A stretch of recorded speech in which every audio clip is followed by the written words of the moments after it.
بسم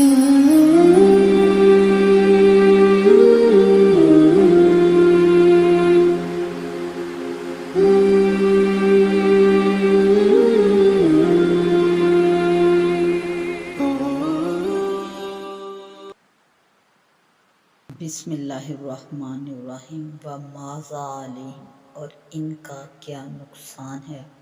لو آمنوا، اگر ایمان لاتے، باللہ اللہ پر، والیوم الآخر، اور قیامت کے دن پر، وانفقوا، اور خرچ کرتے، مما رزقہم اللہ، جو رزق ان کو اللہ نے دیا ہے، اللہ کی راہ میں اس کو خرچ کرتے، وکان اللہ، اور اللہ ہے، بہم علیما، ان کو خوب جانتا، ان اللہ، بے شک اللہ، لا یظلم، ظلم نہیں فرماتا، مثقال ذرۃ، ایک ذرے بھر بھی ظلم نہیں فرماتا، وَإِن تَکُ، اور اگرچہ ہو، حسنۃ، ایک نیکی، وَإِن تَکُ حسنۃ، اگر ایک بھی نیکی ہو، یضاعفھا، تو دونا کرتا ہے اس کو، وَیُؤْتِ، اور عطا کرتا ہے، من لدنہ، اپنے پاس سے، اجرًا عظیما، ایک بڑا ثواب،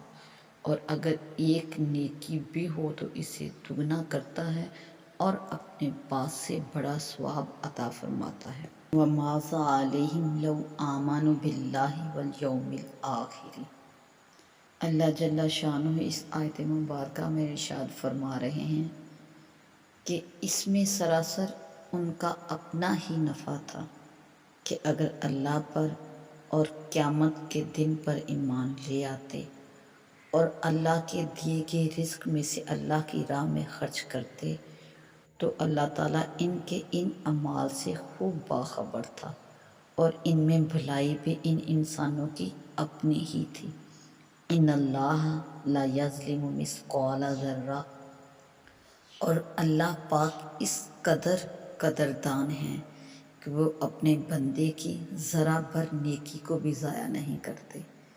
اگرچہ وہ گنتی میں ایک ہی شمار کیوں نہ ہوتی ہو،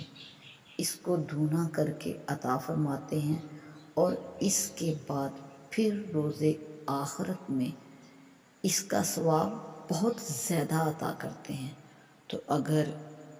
مشرکین اور کفار اللہ پر، آخرت کے دن پر ایمان لے آتے اور اللہ کے دیے گئے مال میں سے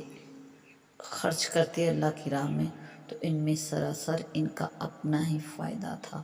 اور اپنی ہی بھلائی تھی۔